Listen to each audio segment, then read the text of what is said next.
లక్ష్మణ్ గారు, ఇప్పుడు భారత్కి అన్ఫార్చునేట్లీ చుట్టూ శత్రువులే తయారవుతున్నారు.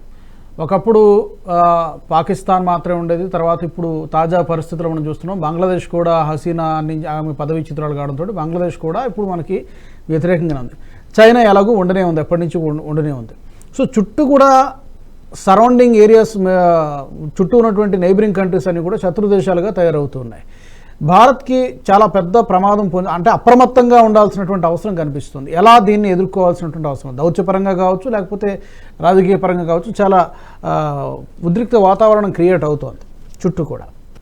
లెఫ్ట్ భావాలున్న దేశాలకు కానీ లేకపోతే ముస్లిం దేశాలు కానీ కూడా ఇవి వాళ్ళు అసలు ఇక్కడ భారతీయ జనతా పార్టీ ఏదైతే స్ట్రాంగ్ గా ఉన్నదో అది చెల్లించుకోలేకున్నారు వాళ్ళు ఇక్కడ.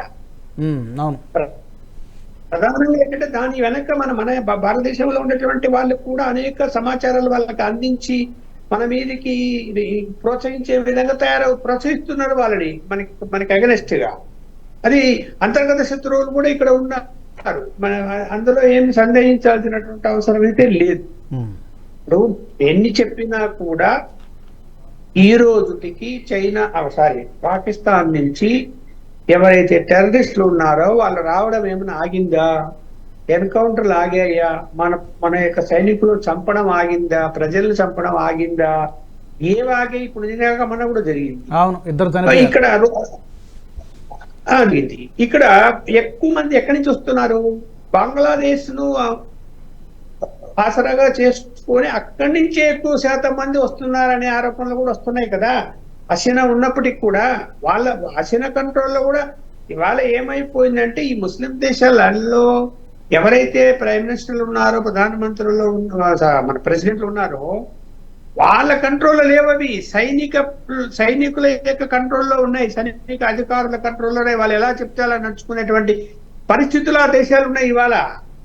అలాంటి పరిస్థితుల్లో ఏంటి ఈ ఉప్పందిస్తున్నది ఎవరు? ఎలా వస్తున్నారు ఇక్కడికి?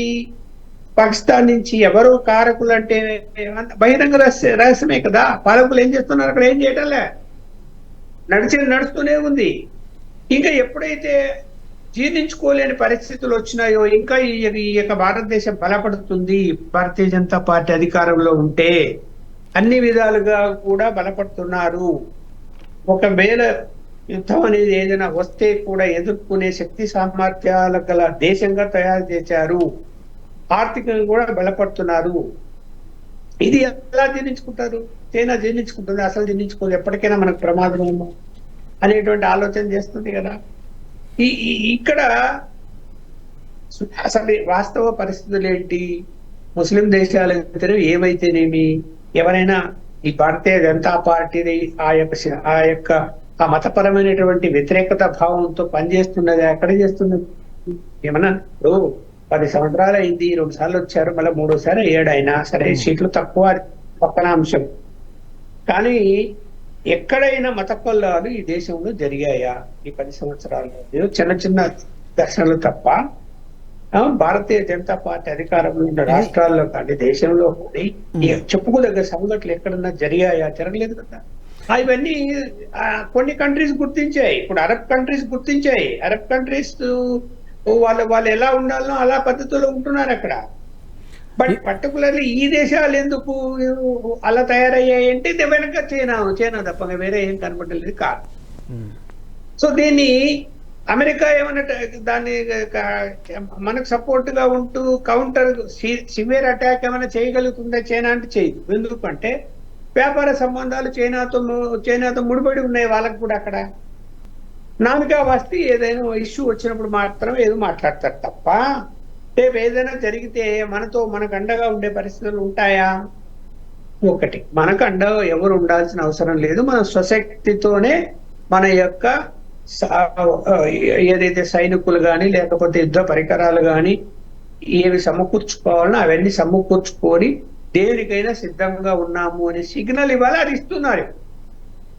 దానికి భయపడుతున్న ఎందుకు? చైనా బార్డర్లో ముందుకొచ్చి మళ్ళీ వెనక్కి వెళ్ళిపోయాయి సైనికులంతా కూడా వెనక్కి వెళ్ళిపోయారు కదా. మళ్ళీ అక్కడ ఏదో నది దగ్గర మళ్ళీ వెనక్కి వెళ్ళిపోయారు కదా, గుడారాలు వేసి కూడా పీకేసుకొని వెనక్కి వెళ్ళిపోయారు. అంటే కొంతవరకు ఆలోచిస్తున్నారు. ముందుకెళ్ళిపోతే ఏంటో, ఎలాంటి పరిణామాలు దారితీస్తాయో, మరి ప్రపంచవ్యాప్తంగా మంచి పేరు తెచ్చుకుంటుంది భారతదేశం. ప్రత్యేకించి నరేంద్ర మోడీ ఇప్పుడు ఆయన పర్యటించిన దేశం లేదు. ఎక్కడెక్కడ వెళ్ళాలో అక్కడికి వెళ్తున్నారు. దౌత్య వ్యవహారాలు కూడా నడుపుతున్నారు. అందరూ భారతదేశం నుంచి నడుస్తున్నాయి. మంచి రిలేషన్ మెయింటైన్ చేస్తున్నారు. అలాంటి పరిస్థితుల్లో మరి ఏమో రేపొద్దున ప్రపంచంలో ఇన్ని దేశాలు ఈయన మద్దతు ఇస్తే కనుక మన పరిస్థితి ఏంటి అనేటువంటిది. ఇప్పుడు ఒక్కసారి చైనా వస్తువులను ప్రపంచ దేశాలు ఆపగలిగితే చైనా అల్లకల్లోలమే, ఇంకా నెల రోజులకి అల్లకల్లోలం అయిపోతుంది. అవును, అలాంటి పరిస్థితి ఉంది అక్కడ. అయితే ఏంటి, ఆ భయం కూడా ఉంది వాళ్ళకు. ఏమో ఏం జరుగుతుందో అనేటువంటి భయం కూడా ఉంది. మరి అంత సహకరిస్తాయా ప్రపంచ దేశాలు? మన దౌత్యము నచ్చింది వాళ్ళకు అంటే కూడా వెళ్ళినప్పుడు ఆహ్వానించడము, వాళ్ళతో మాట్లాడడము, మంచిగా చూడడము, పంపించడం అది కాదు. ఇష్యూ వచ్చినప్పుడు నిలబడాలి కదా. నిలబడతాయా మన దేశానికి అండగా అన్నది కూడా మరి సురేష్ లాంటి వారైతే చక్కగా చెప్పగలుగుతారు ఏం చేసే పరిస్థితి ఏంటి. ఈ వీడియో మీకు నచ్చినట్టయితే లైక్ చేయండి, 10 మందికి షేర్ చేయండి. అలాగే కామెంట్ల రూపంలో మీ అభిప్రాయాలను మాతో పంచుకోండి. Nationalist hub group of channels ను సబ్స్క్రైబ్ చేసుకుని తెలుగునాట జాతీయవాద జర్నలిజాన్ని ప్రోత్సహించండి. ఈ వీడియో కింద ఉన్న బెల్ ఐకాన్ పై క్లిక్ చేయడం మర్చిపోవద్దు.